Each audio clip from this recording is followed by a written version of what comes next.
Hi, Rosy. So, Hi. we are back with another election. Yes. So, let's start with the previous presidential election. The strength of the nation. Vote Rosy Senanayake, number 14, from the gas cylinder. What do you think about the result? Was it expected? Uh, See, that's not what I expected. Those are not the results that I expected. But one thing about me is I do respect democracy. And once the people have given their decision, I do respect that. And I allow the newly appointed government, the president, the prime minister, and the government to do what they promised to do. And we take a back seat and then we see exactly how we can, correct ourselves or revamp and see how we are going to basically restructure our party, the United National Party. For me, that's the most important thing. And one of the reasons why I'm contesting this time is also to make sure that we regroup and we, uh, revamp the party. For me, that's very important. And also to see exactly how we could be a stronger opposition, because I think in a democracy we need to have an opposition. There has to be checks and balances. As much as people might vote in majority, may be a single or a bigger majority. It's entirely up to the people. And then I think there has to be a voice also. Even at this point of time, it's been over a month since the president was elected. And we see a lot of drawbacks, a lot of things that they could have done differently. What I see right now is that they were not prepared to take on government. They had no plan. They didn't have a structure in how they were going to, they didn't even have the people that they were going to appoint into the necessary different agencies, different portfolios. So you could see that they were very unprepared, and they are very unprepared even now. But my theory is always give them at least a good 2 years to perform, and then we can, be able to basically say whether the people were correct or not. But I expected the people to have given Honorable Rana Wickramasinghe this term just to finish what we had to do, because we were not in a very stable situation. We had just come out, we were in dire straits, and we had just come out of, you know, the difficult Crisis, yeah. times, and we were just trying to raise our head. And if we had only had another 2 years or 3 years to see the light at the end of the tunnel, it would have been better. Right. But this time we see all the main faces in UNP or the Grand Old Party contesting under a new symbol and a new party, the New Democratic Front. Yeah, Don't the you New think this is a Democratic Front, disadvantage? yes. The reason was because our leader, Honorable Ranil Wickramasinghe, went as an independent candidate at the presidential election. And it was too soon. We didn't expect a general election soon after the presidential. So it was too soon for us to also regroup ourselves. And I think for that reason, the entire alliance that was supporting the president, they decided, I think it was the right thing to do as far as the president was concerned. But my desire was, and many of us in the UMP wanted to go under the elephant. And I was not going to contest unless we were contesting under the elephant. But then also, I could see the reason to why Honorable Ranil Wickramasinghe wanted the team to go under the cylinder. And for that reason, at the last moment, I decided, yes, I will, for the sake of the UMP, just to make sure that the UMP gets into parliament and that we will be a stronger party again, and we can rebuild the party with, a stronger team that would go into parliament. So now with the result, with President Andrew Kumar Dissanayaka's assuming power, people tend to have disregarded or rejected the traditional politics altogether. So, do you think going forward there needs to be a restructuring of parties, the UNP's policies, and maybe a change of leadership somewhere down the line in order to sustain in the long run? Absolutely. I think people were looking for, I mean, they were asking for a system change, but like I said earlier also, the last time when we did the same interview, I don't know whether under Kumara Dissanayake was the system change that they wanted. But they have voted in, and I strongly believe that this was like a vote that they gave in haste and anger because they were really angry with the two main parties that had ruled for so many years, and they felt that 2022 was a result of a culmination of, like, wrongdoings of everybody who's been in politics. But while saying that, I have to also say that the JVP also has been in politics.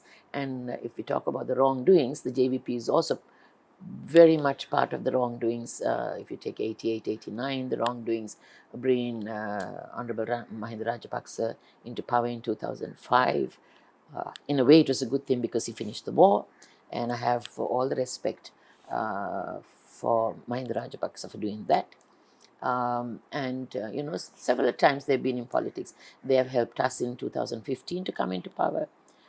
They've also given the position of, basically the Anti-Corruption Commission was formed, and they were given the power to deal with whoever who was corrupt, and to be in the Anti-Corruption Commission committee, and to execute what they promised. Nothing happened there.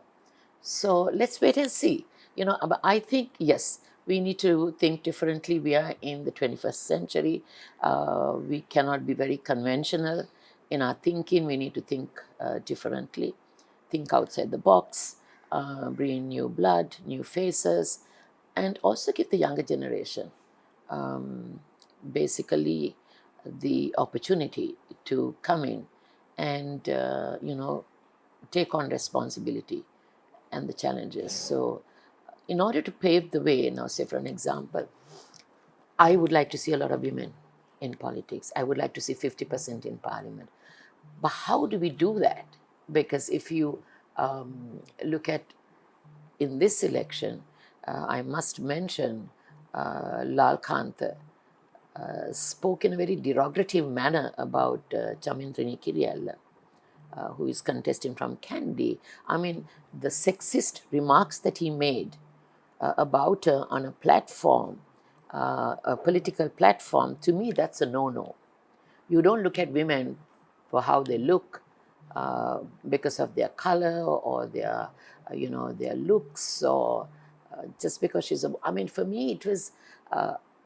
I was just shocked to see somebody would speak like that. So we need to basically have a different political culture. We need to change our mindsets and attitudes in how we look at people, how we look at politicians. First of all, I think we need to change mindsets and attitudes about everything, in how we rule, in how we accept people, and also what is it that are we looking at when we talk about a new culture? Do we really know what we want?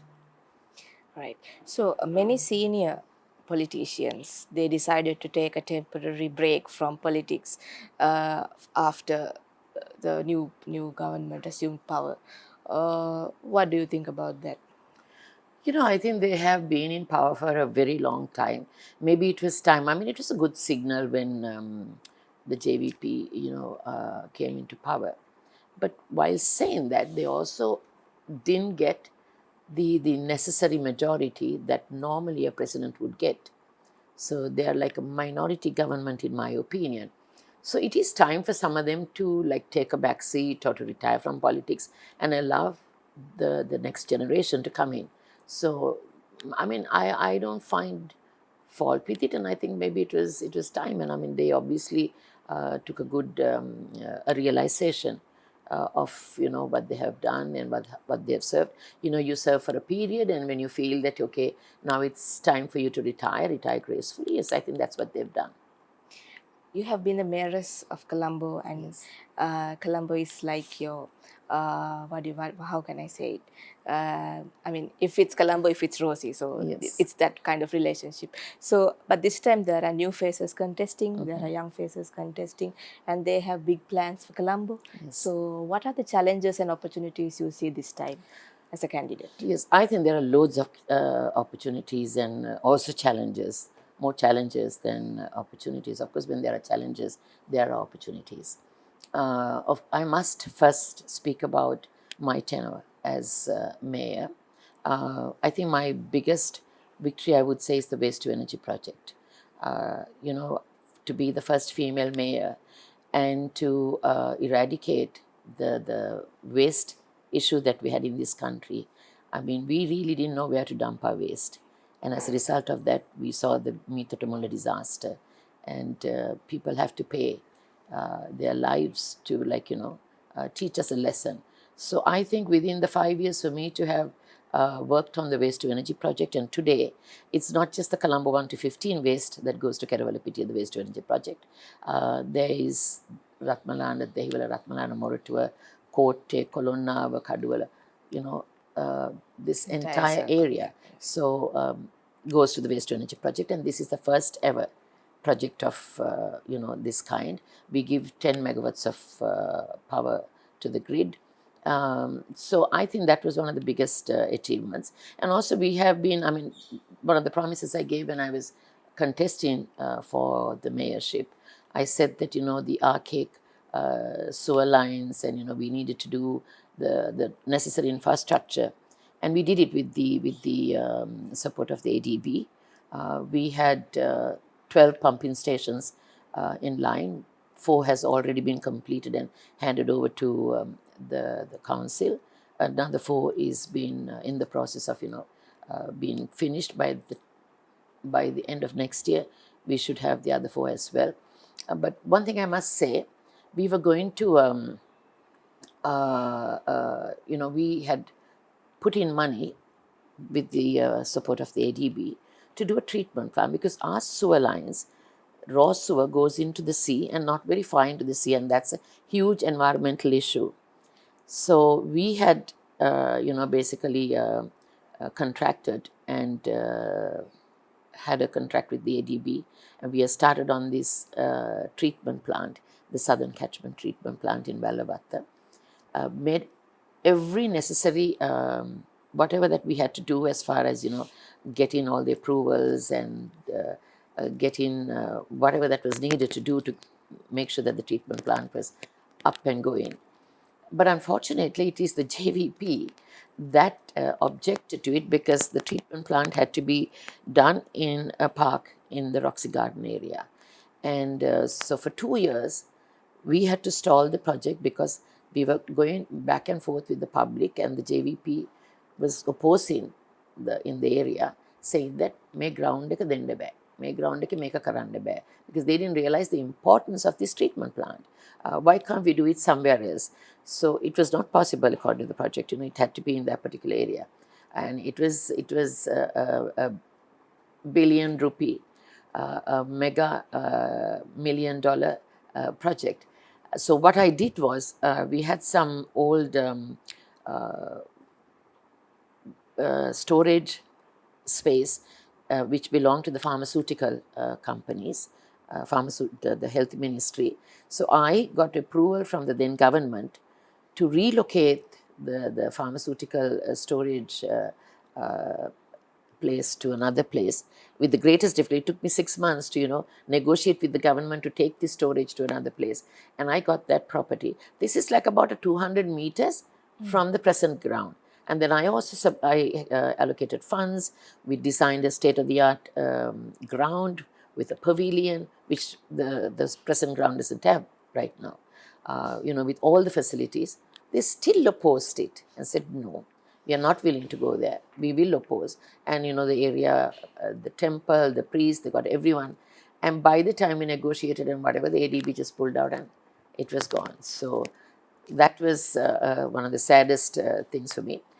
Also, making the city a smart city. So LED lighting, and also 200 smart lamp posts so that we can surveil the entire city during the day and night. That was also another project that we did. The single window counter. The single window counter was such a winner. When I introduced the single window counter, the engineer said, no, it's not possible because for approval, whether it's street lining, drainage, all the approvals that you had to go to get one done to Malika Kanda, another one done to another place. And it was in a mess and they take ages to give the approval. So I brought it under one window, under one roof.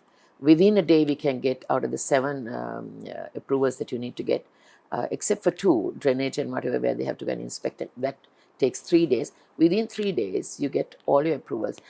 When I started the single window counter, we went up in the World Bank's index of doing business with ease. We went up a couple of notches high, simply because we basically did what we had to do to ease work and business. So that was one. Then the e-land registrations. Then everything is online now, with its online payments and whatever. Those are some of the, I think, bigger projects that we did. And also giving clean drinking water with the water board. We had to lay several kilometers. So because people in the central Colombo, North Colombo area finds it very difficult. They have to stay up in the night to just, wait till midnight to collect water, because water trickles down like so slow. Yeah, so there were issues. These issues were eradicated.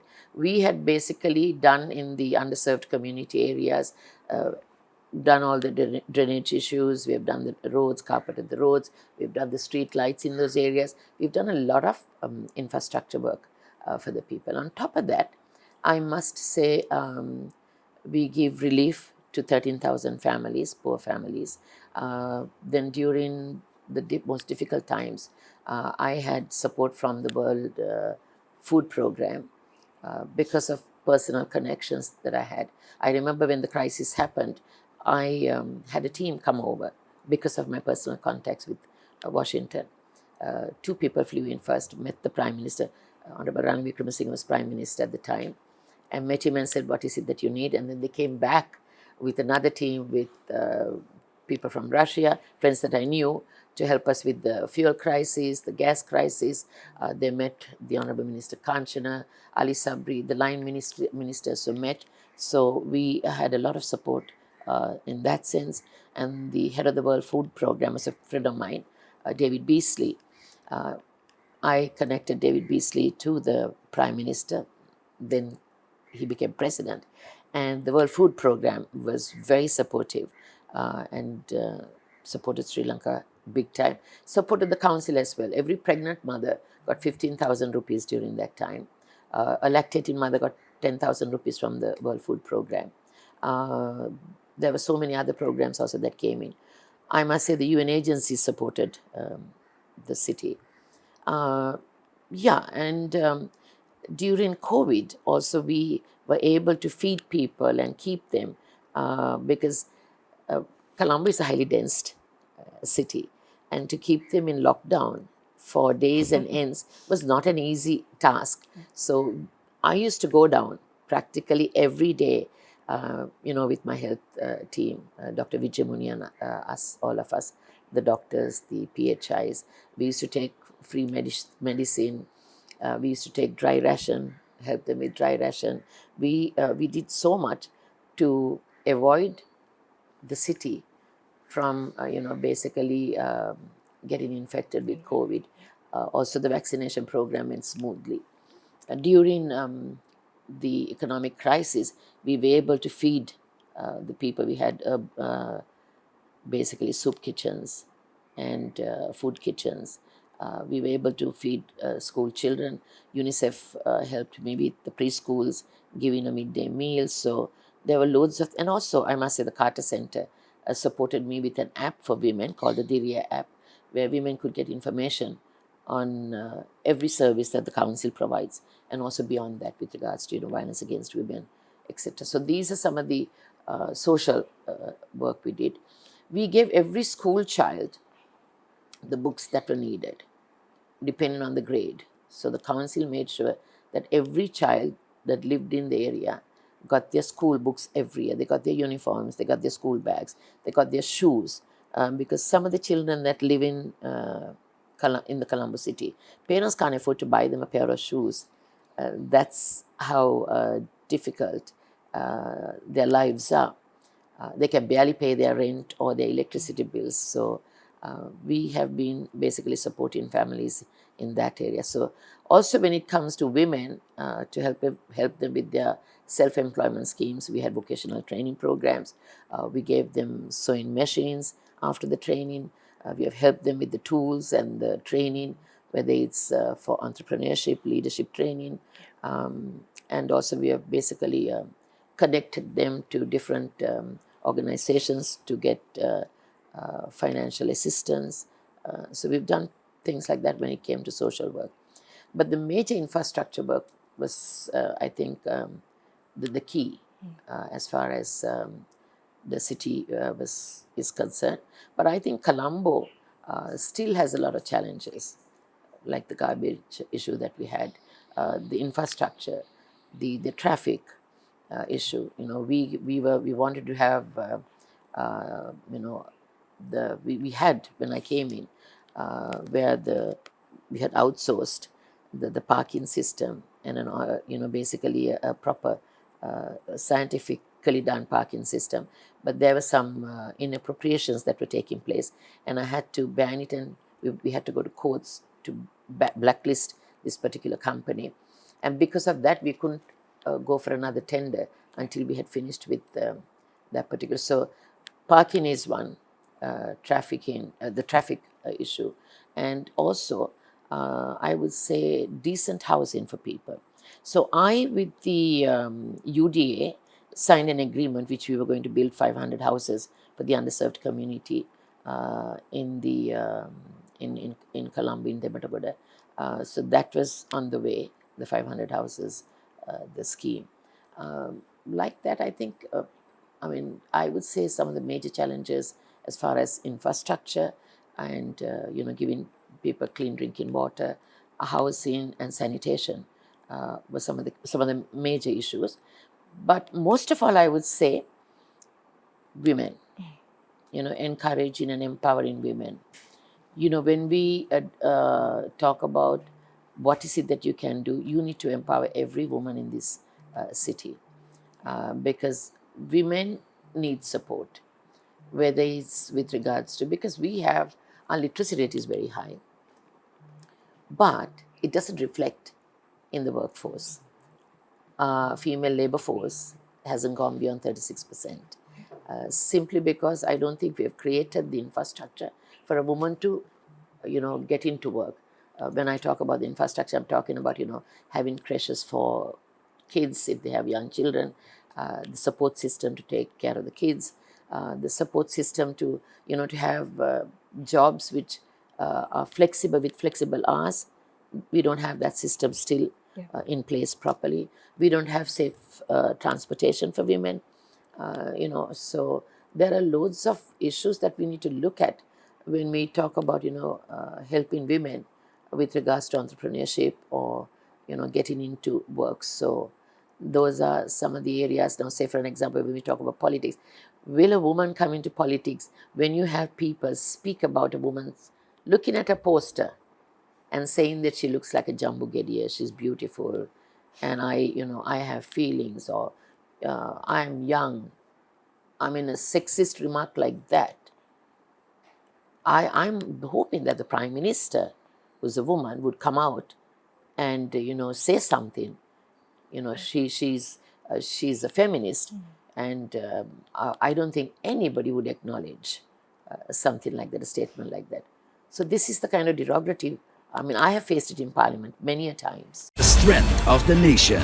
Vote Rosy Senanayake, number 14 from the gas cylinder. And I've heard people trying to justify on some of these talk shows what the then minister said to me is that I was asking for it because that's how I perform. So, people will look at me like that and say, there's a change in mindsets and attitudes about how you look at human beings. When you're a politician, first of all, you have to have empathy. You have to understand people's feelings. If you don't have empathy and kindness in you to go out there and serve people and to understand what people need, then I don't think you can be a good leader. You can be a good administrator.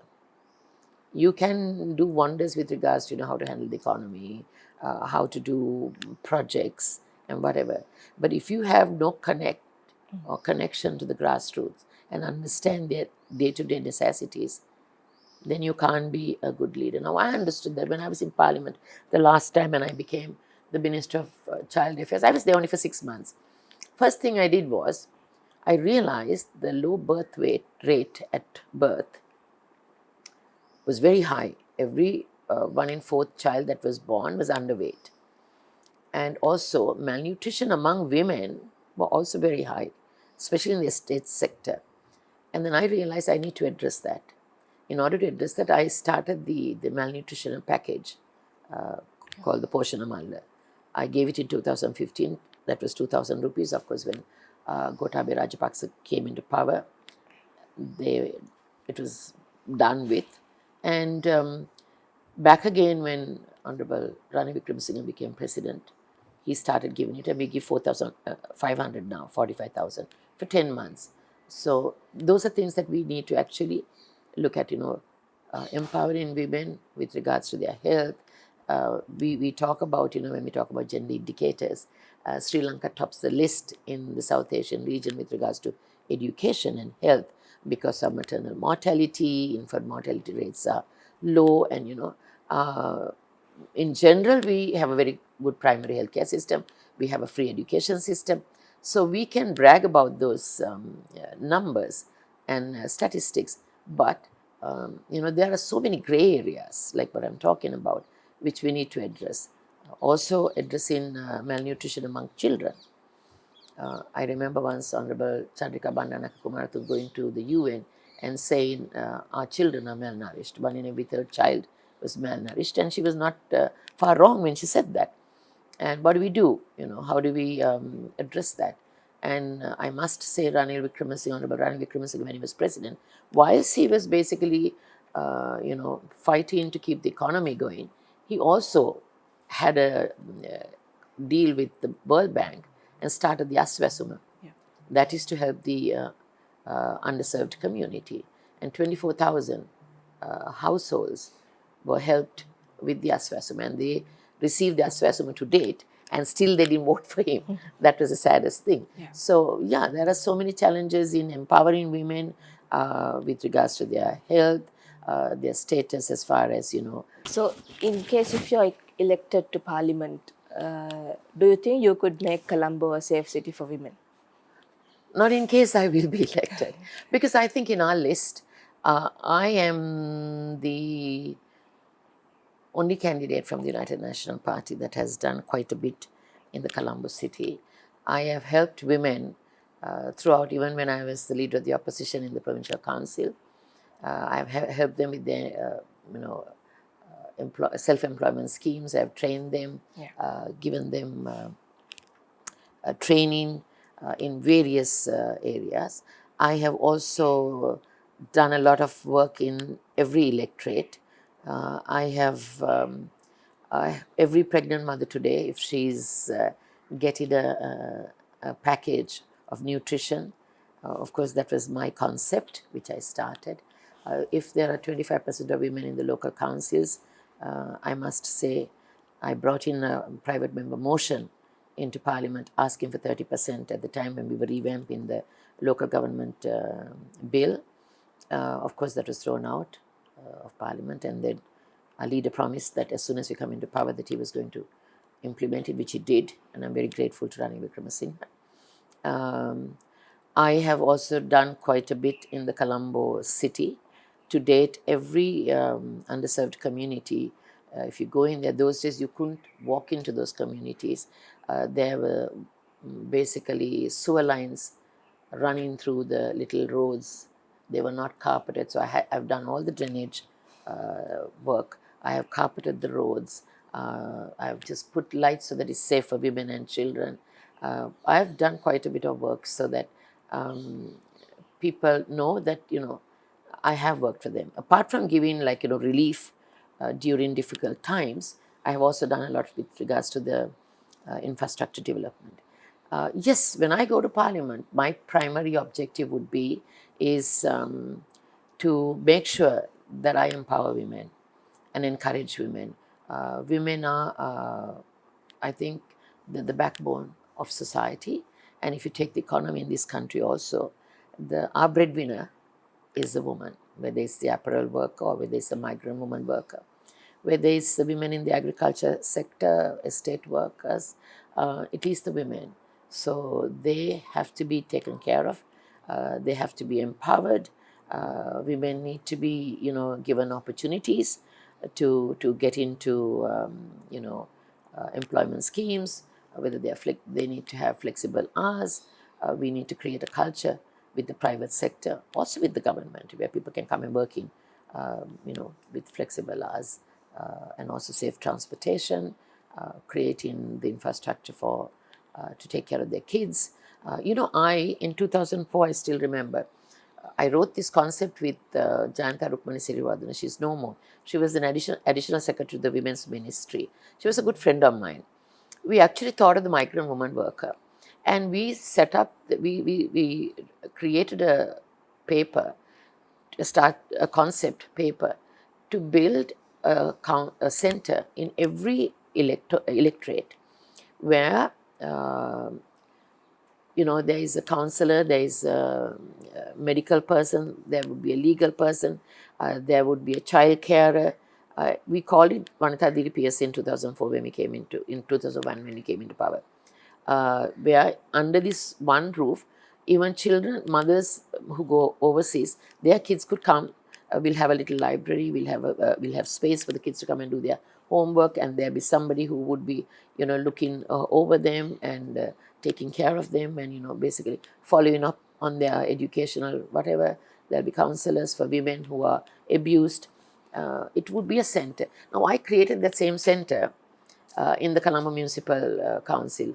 I set up multiple disciplinary centers. We set up 3 like that, where we have all kinds of services given under one roof, including for children of differently able children. So that was something that we thought of then, and that was also put into the manifesto of Honorable Ranil Wickremesinghe this time.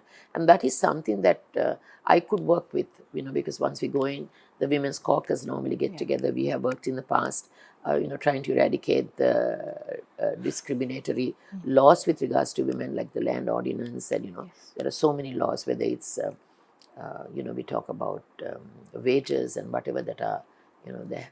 We have disparities with regards to women and men. So working on gender equality, empowering women, yes. All right. So there is a lot of discourses about legalizing abortion, legalizing same-sex marriages that came to the fore with when the NPP campaign started.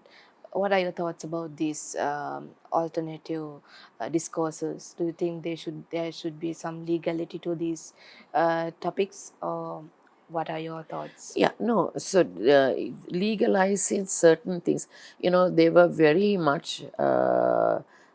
There was this talk I've heard from Honorable Harini Amarasuriya to Sabanmali Gunasinghe speaking, that it's in their manifesto that they would legalize prostitution.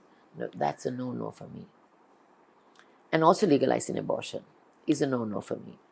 Legalizing prostitution is not the answer. I don't think any woman would ever want to violate her dignity or her self-respect. For every woman, the most precious thing for a woman is her dignity, her the respect that she gets from her children, her family, her worth.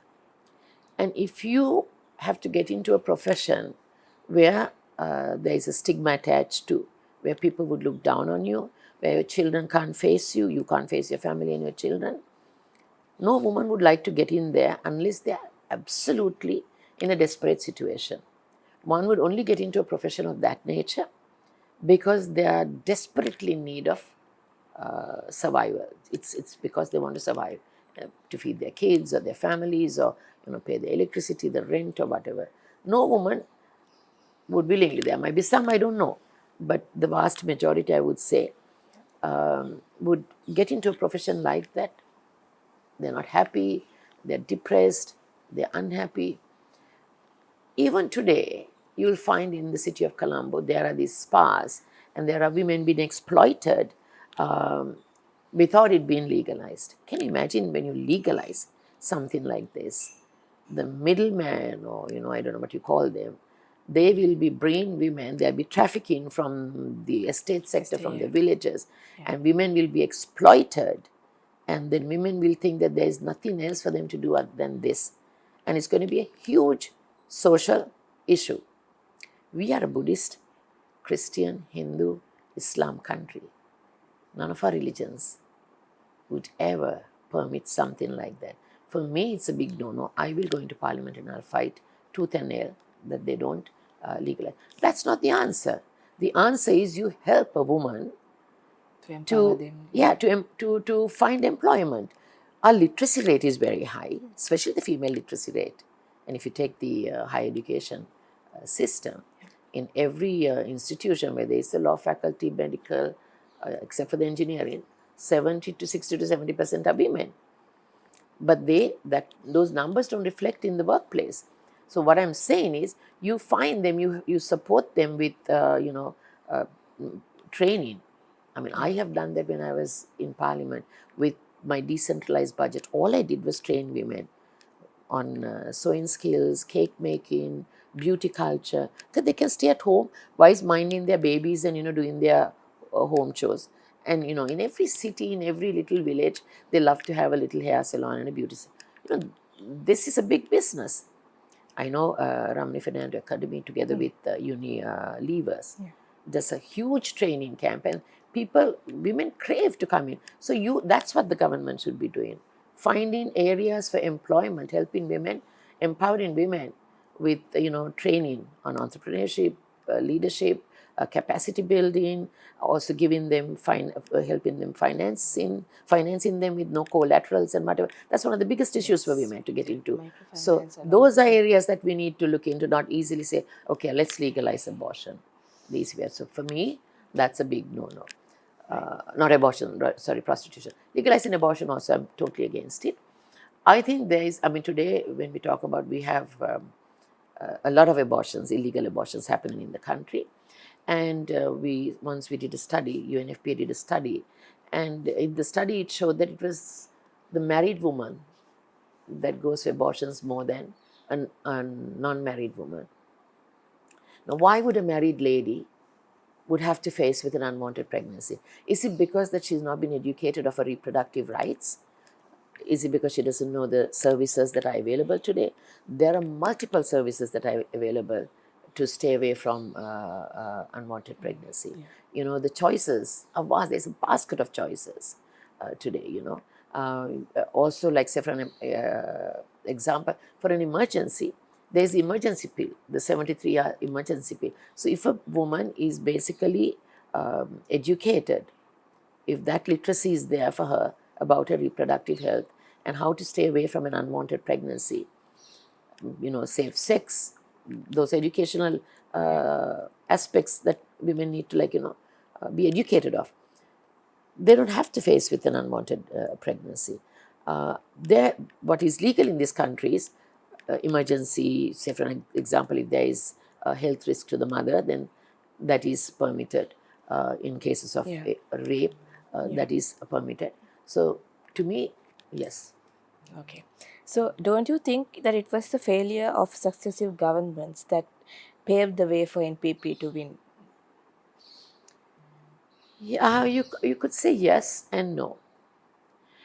Failure of successive governments, failure of the opposition to be a stronger opposition, to take on the challenge.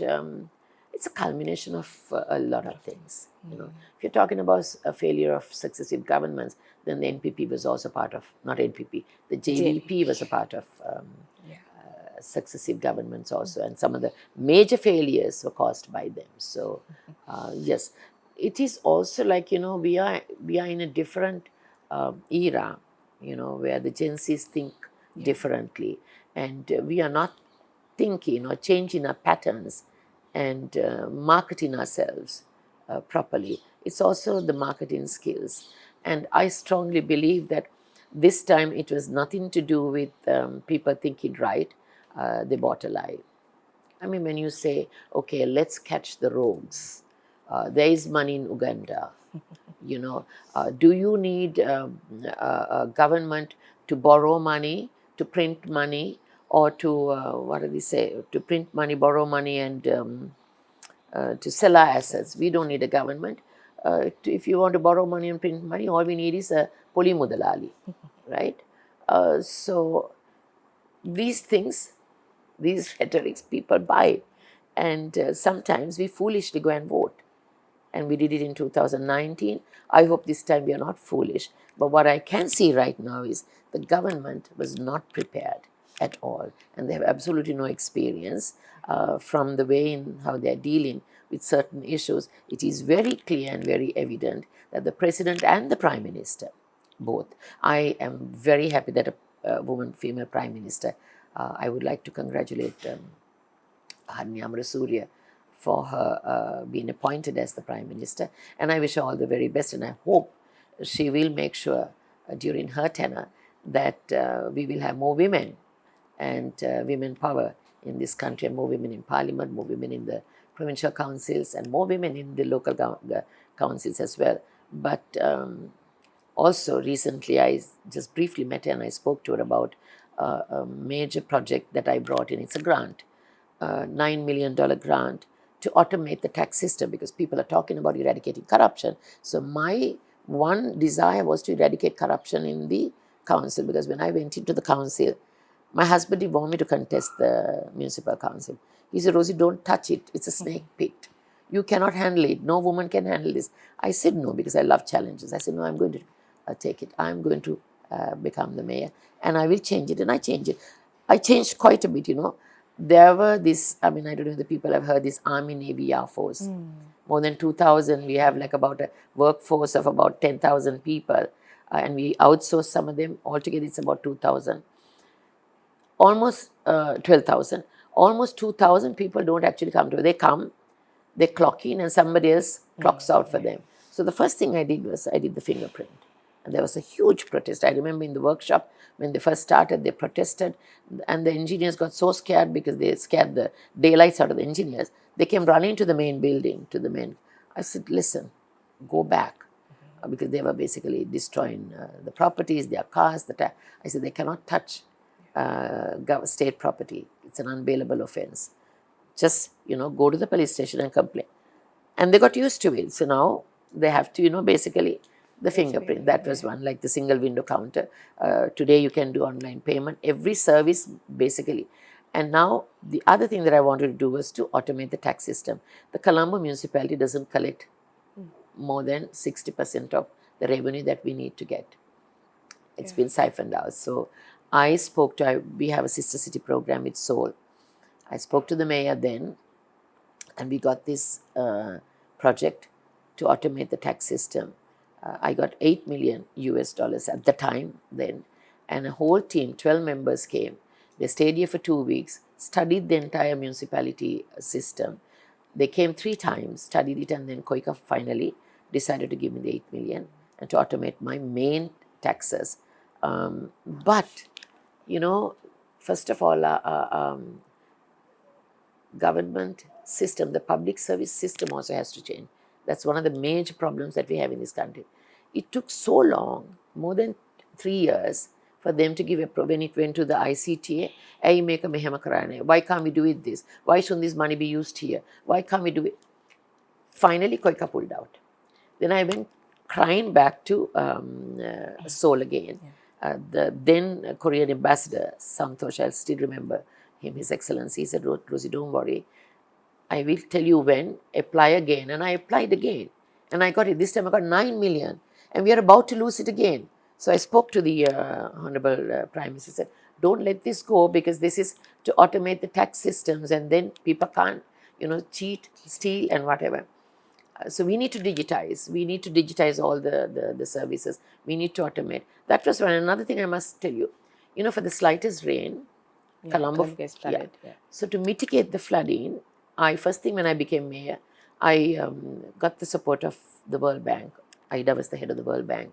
She came, she said, Rosie, what is it that you need? Because she helped me when I was child affairs minister with the preschool children, because 36% of our children don't go to preschool, which is the most crucial and important for every human being. The first 5 years is very, and I wrote a paper, and the World Bank gave me 60 million rupees. And of course, I was thrown out from Parliament, and I was no more the Minister of Child Affairs. But as soon as I went into the council, I got funding to do an underwater storage tank. The Saunders grounds were what was picked, and the people in the area protested. It was only for 2 years, and they were going to give a substitute ground for 2 years till they did this project, and thereafter they were going to do a state-of-the-art ground again in front of I can't remember where, in the Saunders ground. The protest was so much that World Bank pulled out, and we lost that project. Same thing happened with the FAO during this financial crisis. We got into like a harvesting mode, the urban harvesting program. FAO, the UN, Food and Agriculture Association, gave us 60 million. They were putting in $60 million to do a state-of-the-art urban harvesting center. And together with the provincial agriculture department, the Colombo municipality, and the FAO, we signed an agreement. We looked for the land. The land was the old, we had this, it's called the Masmadua, the slaughterhouse. Slaughterhouse on both sides have 3 acres, 3 acres. The slaughterhouse is in one little corner. So they basically identified 1 acre. And then Mujibur Rahman in Parliament said that the president is selling slaughterhouse land, and tried to create a religious disharmony. FAO pulled out. Anything good that you try to do, people's minds look at it in a different way, and we'll never be able to progress unless you have people taking stern decisions and educating people. We are doing this because of this. And so I have lost a lot of projects like that. So I'm hoping, in fact, I wanted the Prime Minister to look into it, where this $9 million to automate the tax system in the Colombo municipality will not go anywhere. So if I'm elected into Parliament, definitely I will make sure through the Women's Caucus, and there are all the other committees like the COPA and whatever. There's so much that we can do. And there has to be checks and balances. So some strong people who have experience in working with in Parliament and in politics needs to go. And I think my main most important thing is I'm urging all the UMPers to vote for the cylinder and to make sure that a woman goes into Parliament. All right. So that's your final message to the voters. Well, I don't know whether that's the final message. Yes. Okay. So what is your final message to the voters? My final message is, I think people should think sensibly. It's very important that you think sensibly. I think we went and we voted the president in now, so we have a new president. I think you can vote a new government, a stronger government, a government with people with experience, because I really see right now the present government has absolutely no experience. They've retained the same people that Honorable Rani Vikramasinghe was working with. Good, I'm happy because there'll be stability, I'm hoping. But we need a strong parliament. And in order to have a strong parliament, you need to send people who can do the job. So elect the right people from the right parties. Don't think that, no, this time we will give, because this is not a time to go through trial and errors. This is not a time for us to experiment and see whether these people are good or those people are good. We went through a very difficult time. It was such a tough time that we just came out of a tough time, and I think we've been lucky. We could have been another Bangladesh, we could have been a Lebanon, but we didn't, because there was this one man in Parliament who came out and took on the challenge, and he has served the country, and now he's retired. So he's still there supporting us. So I'm asking you to think sensibly. And why is thinking sensibly and voting for people also? No matter which party you vote for a woman. Every woman should vote for a woman. You know, I think women should go in. In fact, I told the Prime Minister also when I met her, I hope you put all the 5 ladies that are contesting from Colombo into Parliament. Also, there's Hirunika from Sajabe, a strong woman. She should go into Parliament. You know, there are women from other districts as well. Choose women, because women need to go into power. Women are strong, women are committed, women are sincere, and they are more empathetic, and they know the needs of the community more than, I would say, my male counterparts. Thank you. All right. Thank you very much, Rosie.